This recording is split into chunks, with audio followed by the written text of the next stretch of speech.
Merci. Merci. Okay, we're going to do something a little different now. This is more in the jazz tradition, although neither of us really consider ourselves jazz musicians. We wouldn't dare. But we both went through jazz college. We both did a jazz education, doing a jazz degree. And so we're used to this kind of what you would call heads, solos, heads format. So throughout this whole thing, apart from maybe one of the tunes, you're going to hear us play the melody with the chords behind. Then we're going to improvise around those chords, maybe with some added chords in as well, some reharmonizations, and then the melody again at the end, with an arrangement, of course. Now, this tune is one of Martin's tunes. It's called Between You and Me. It's a very beautiful tune. It's probably the one I find the hardest to play out of the whole set because it requires more jazz vocabulary, and you have to remember the chord changes. So the thing here is, what you're going to hear is, again, this head solos head thing. We're going to play the melody with the chords. I'm going to play the chords. Martin's going to play the melody.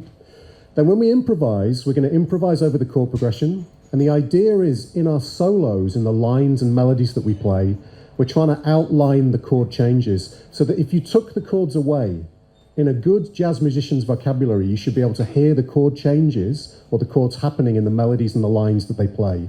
So a line is just a long melodic phrase, okay?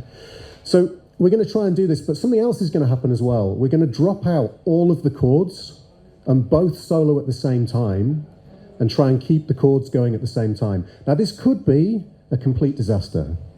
If it is, you will experience that with us and go along the journey with us. But if it goes well, it sounds like a kind of poor version of Bach. And Bach was one of the first improvisers. He used to improvise fugues, 4-part harmony at the same time on organs. It was insane. We're going to do a kind of poor man's version of that, okay, in the jazz tradition. Martin's going to explain a little bit, maybe, about how that works. Yeah, is that okay? So, can I see some hands? Who's a guitar player in here? So we kind of need to know who we're talking to. So we have like a solid 35% guitar coverage here. So this will be for you guys, but maybe other instrumentalists, other musicians can take something away from this too. So what guitar players would most of the time do, let's just take the first 4 chords of this tune. This tune has like 200 chords, but we're going to take the first 4. We're going to look at them. We have C minor 7, very familiar, G minor 7, F minor 7, and G7. Okay, 4 chords, we're going to cycle these. Now first I'm going to demonstrate how most guitar players would solo over this, right? They would seek the tempo, get into the groove, they would pick the right key, which in this case would be C minor, and then they play in C minor. Is that something that you would do? Nod your head if yes, that sounds like something you would do. We're going to try that now. He's going to comp me, that's jazz lingo for he's going to play the rhythm. And then he's going to drop out. Let's see what happens if I keep soloing and he drops out. 1, 2, 3.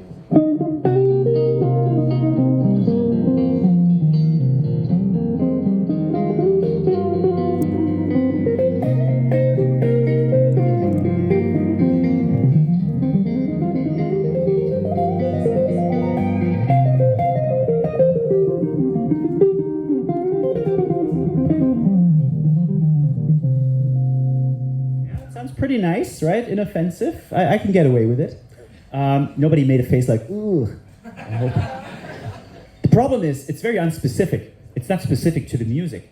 Now what I'm going to try to do, I'm now going to try to play over the chord changes. I'm going to try to make my melodic choices not based on the key of C minor, but I'm going to make it based on every single chord. So I'm going to make different melodic choices for C minor, different melodic choices for G minor, different melodic choices for F minor, and different choices for G7, okay? And when we do that, hopefully, as soon as he drops out, you can hear the melody going. And when he comes back in and he solos on top of me, then hopefully you can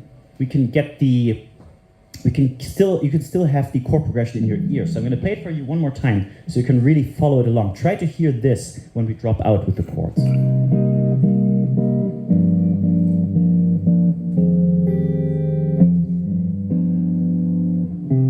Yeah, that's the cycle that I want you to follow along. Let's give this a try. Now I'm playing over the chord. If it doesn't work, it's my fault. Definitely my fault.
Sound like a bad version of Bach. So this is Martin's beautiful tune between you and me, and I hope you guys enjoy it.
Merci. Thank you. We're going to go back to playing normal music now. I can I can assure you. By the way, quick shout out. I have to thank Hoshino for making this guitar possible for me. This is not my own guitar. My guitar was actually lost on the way here by Iberia Express Airlines, so think twice before booking a flight with them. Just don't book a flight with them. It's been 3 days. I miss my baby so much, but this is great. This guitar is incredible. I feel just like at home. So thanks Hoshino. Thanks so much IBANEZ for making this happen. It's just really cool to go anywhere and be able to have my own guitar. It's really cool. So, with that said, we're going to play a tune that all of you are going to recognize. I'm not even going to announce it, but after about 30 seconds, it should click with you, unless you slept through the entire 80s.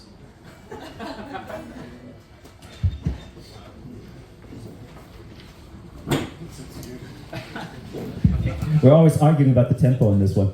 This gets really dangerous when it's too fast.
so much.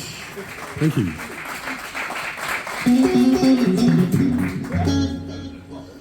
So we've got more music to play for you, but we want to talk about the two reasons that we're here. We've got some new pedals down here. These things are absolutely amazing. Martin and I have been playing Laney amplifiers and Ibanez guitars for a very long time. Let's start with the guitars. I've been playing Ibanez guitars my entire career. Not entirely through the entire career, but from the beginning of my career. So when I was about 15, I started playing guitar. And my first proper guitar was an Ibanez RG470, made in Japan. Loved that thing, it was incredible. Very quickly went on to an RG570 with this crazy flame blue top, and then stupidly went to jazz college and sold it to buy a 175 big arch top.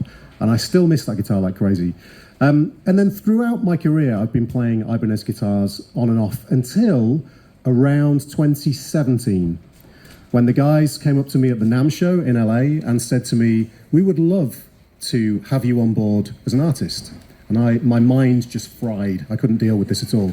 But at the time, I was playing some very expensive boutique guitars that were made in Hungary.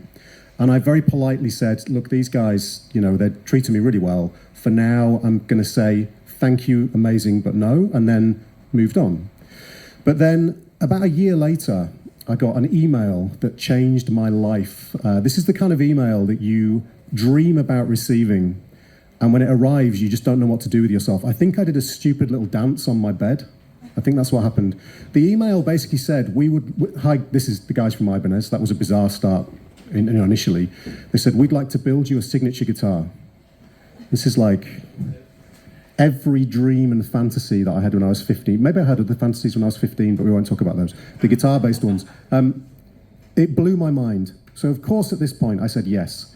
And that was where the AZ guitars, that these new guitars that we have now are based on, were produced. And Martin actually had a big hand in producing those guitars and designing those guitars.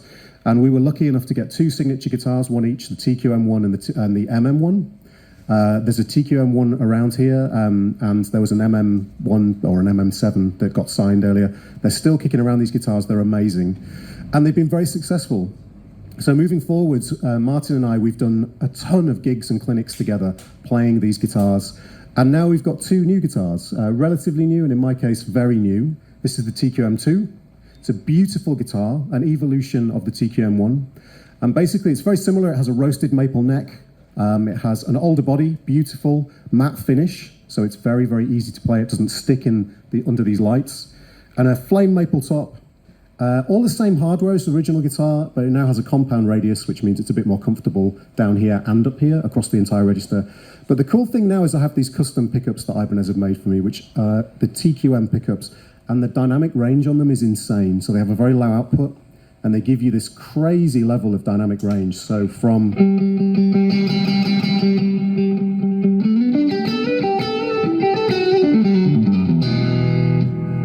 I absolutely love them. If you see one in a shop, try it out, because the pickups might surprise you if you're used to Ibanez pickups being really high output, kind of metal shred guitars. This is much more vintage in its tonal palette, but very modern playability. So that's the TQM2. I'll let Martin tell you about the, I can't say it, MMN1. And then we'll tell you about these amps. This is my third signature guitar with Ibanez. We all started out with the MM1. There's a spider here. Is this? He likes jazz. We'll keep him around, the little fella. It's a jazz spider. You see that? Isn't that cute? So, my third signature guitar, the first one was the MM1. It was a double humbucker guitar with 24 frets, with a similar kind of color with a recessed tremolo. For this guitar, I went a little bit more vintage. I had a 7-string in the meantime. This gentleman over here had me sign his. It was very nice to see one of those. And this is my latest iteration of this model, a bit more vintage-minded, a bit more classic sounding, if you will. Has the similar aesthetic with a flame maple top, mahogany body, which is different from the rest of the series. It's quite a bit of a heavier guitar. I love how it feels. I like how the mahogany resonates. It's always been my thing. I've always loved mahogany guitars for just how they feel when you play. The other thing is we have a non-recessed tremolo, so it's flat, which is kind of new for me. I'm relearning to play without using the whammy bar all the time, and I'm really enjoying that, because I used to rely on that a little bit too much, and now I'm trying to get all these little nuances out of the guitar without using the bar too much. So that's really cool. The pickups are C reductant Fortunas, and they sound absolutely incredible. I'm totally in love with them.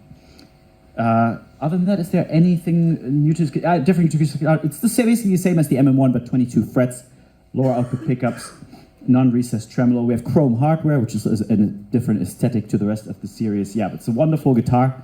And I have to say this, I've said this to anybody, and Tom has seen me say this to a lot of people. My prototype MMN1 that I received 2 years ago at Guitar Summit in Germany is the best guitar I've ever owned, and I miss it so much. I hope it comes back to me soon. So with that said, let's tell you a little bit about the other reason we're here. I know this is gear, but you guys, we've some guitar players in the room, and gear is fun. We like gear. Martin and I have been playing Laney amplifiers for a long time. Not as long as Ibanez guitars, but 10 years for Martin and 9 years for me. And my relationship started with Laney because I was playing some very expensive boutique hand-wired amplifiers from North Carolina. So I played very expensive guitars and very expensive amplifiers. That's not really a good combination. The reason being, as good as they sound, when you travel around, you can't get these crazy expensive amplifiers because they're not production line models. They're handmade by one guy. And as good as it sounded, it just wasn't practical. So for years, Martin and I have been going to Frankfurt for the Music Mess guitar show, or the music show, and to NAMM in LA. And we'd been jamming together, like a little bit like this, on their booths. And the guys from Laney said to me, we're in the UK, we're 2.5 hours away from your house. Why don't you come down and check out our Lionheart range of amplifiers, which is like a boutique sounding clean pedal platform amplifier. For someone like me, that's great because I get all of my distortion and overdrive from pedals. So I turn the pedal off and I'm clean. So I went down there and took my massive pedal board and plugged into the Lionheart. They have this 20 watt 2x12 combo, and it sounded amazing. I fell in love with it straight away. And I took that amp away with me on that day, and I've used it for the last 9 years, almost exclusively. I have a ton of amps in my house, but when I play out live, do things like this, I only use the Lionheart. So rolling forwards in time, about 2 years ago, Laney, well, basically everybody wants small amps these days. Tube amps, these big, heavy amplifiers, they're really difficult to take around, they get very hot. Everybody who's a guitar player knows the problems with tube amps. So people have been trying to reduce the size of amplifiers. And they made a little small pedal-based amplifier about this big called the Loud Pedal. And it was a 60 watt, incredibly loud amplifier in a very small package that could compete with any drummer and sounded very similar to their Ironheart amplifiers, which are their kind of metal and rock amplifiers. So I said to them, that's fantastic. It sounds and feels amazing to play. Can you make a Lionheart version, this clean amplifier that I can plug my pedals into? So they said, yeah, let's do that. So we collaborated on that over the last 1.5 years, and this small amplifier down here is the result. It's made in the UK, so it's high quality components, and it's an all analog amplifier, 60 watts, insanely loud, crazy loud. Okay, currently, my volume is on about 3.5. If I put it all the way up to 10, you'd all leave immediately. Or maybe you wouldn't, maybe you'd like it, I don't know. And the idea is it's got 2 channels that are identical, and you can set them up however you want. So if you want a really high gain sound with a vintage twist on it, you can do that. If you want a clean sound, you can do that. If you want to use pedals, you can do that. And the way I've got it set up is I run a clean tone, again, super dynamic, feels and sounds like a tube amp. There is no way that you'd be able to tell if I didn't tell you that was a solid state amplifier and I put a Lionheart tube amp on stage and you were looking at it, you'd think it was the tube amp. Especially if you played it, it sounds and feels the same. Then I run the overdrives on the top.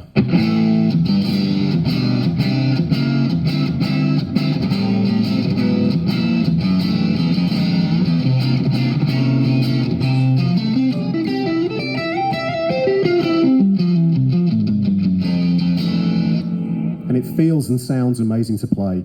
So that is the Lionheart loud pedal, and I've taken this to various parts of the world over the last few months. Played it through a passive cab like this one, just a normal guitar cab. It's not powered, there's nothing digital happening here, and it sounds and feels amazing and is very inspiring to play. And you're hearing some of the dynamic range tonight that we can get out of these amplifiers. They're real amplifiers, but very small. So I'll let Martin tell you about his Ironheart version. Okay, so we obviously have two pedals available here. We have his Lionheart pedal, the blue one, my Ironheart pedal, the black one. They do have a bunch of features that they have in common. So they both have loudspeaker outputs. So I'm playing through this cabinet over here. He's playing through this cabinet over there. And we have that power through this small little pedal. Again, gets insanely loud. We do also support the sound here through the PA with these XLR outs that you can see that are plugged into the pedals. These green ones here. And that goes through the PA to make the sound like audible in the very back of the tent here. And the cool thing about this is we have cabinet simulations on these XLR outputs, and they are custom designed by the two of us. So for me personally, if you put the EQ completely neutral at noon, tone, bass, middle, and treble, everything's at noon, and you use the first cabinet simulation that's on there that gives you a very mid-rangey kind of lead sound that really cuts through the mix. And the second one would be a more British, aggressive, scoop kind of sound that is really good for like heavy rock guitar. And the beautiful thing is that you can record via the XLR out into your computer, and it sounds absolutely incredible. I've recorded my new album with this, which is currently in the works, but I recorded all the lead guitars with this, and it was a ton of fun. And also you have a USB connector, which means you can upload your own IRs onto the unit and take it with you anywhere you want on the hardware. Tom uses the MIDI switching. I personally don't.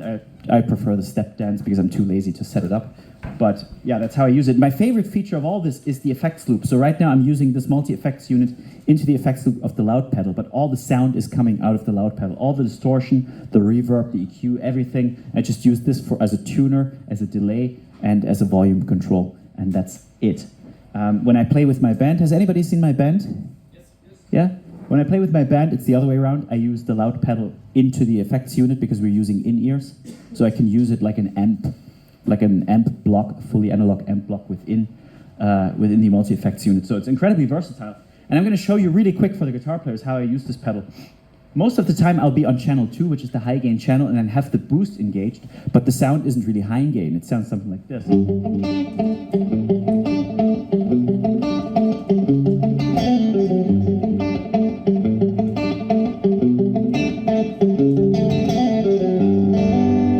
That's a very beautiful, clean-ish sound with a bit of hair on it.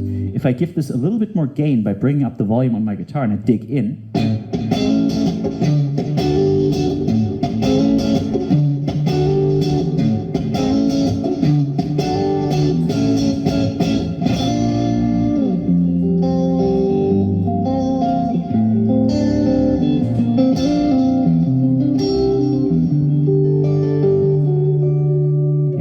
comes this splashy, compressed sound that sounds really good when you dig in. Sounds great for single notes too.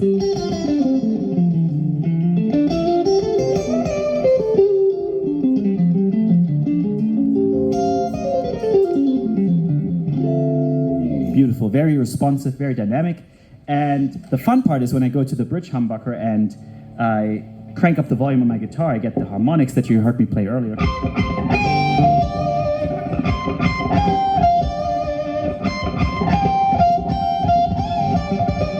And I also get the chunkiest rhythm sound you can imagine.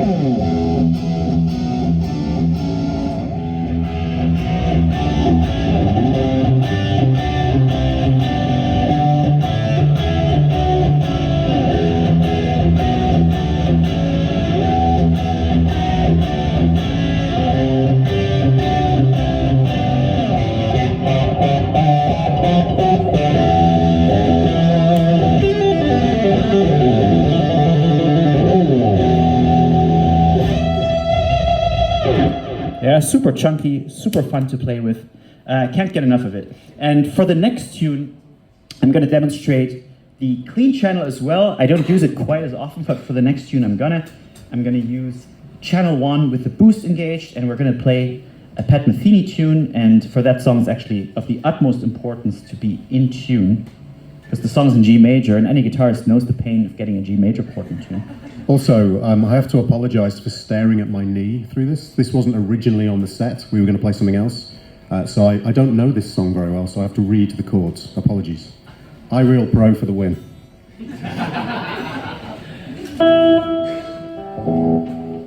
Okay.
Martin Miller, everybody.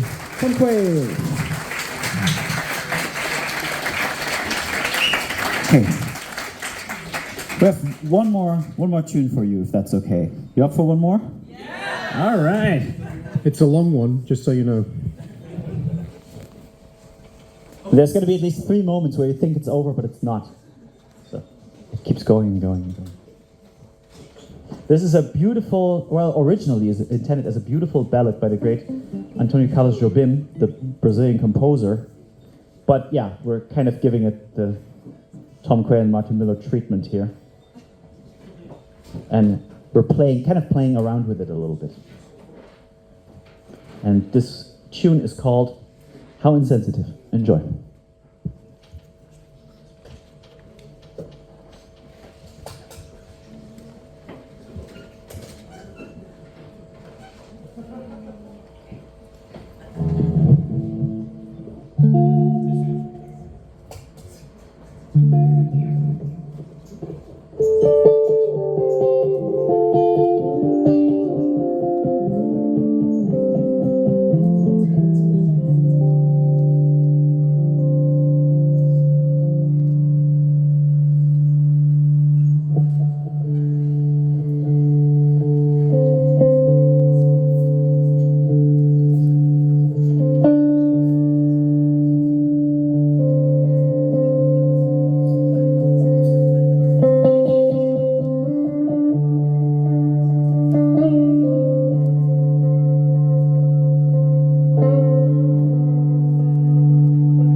Thank you so much. Martin Miller, everybody.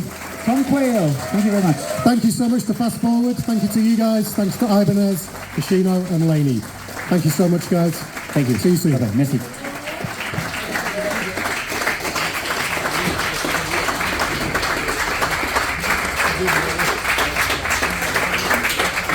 Thank you.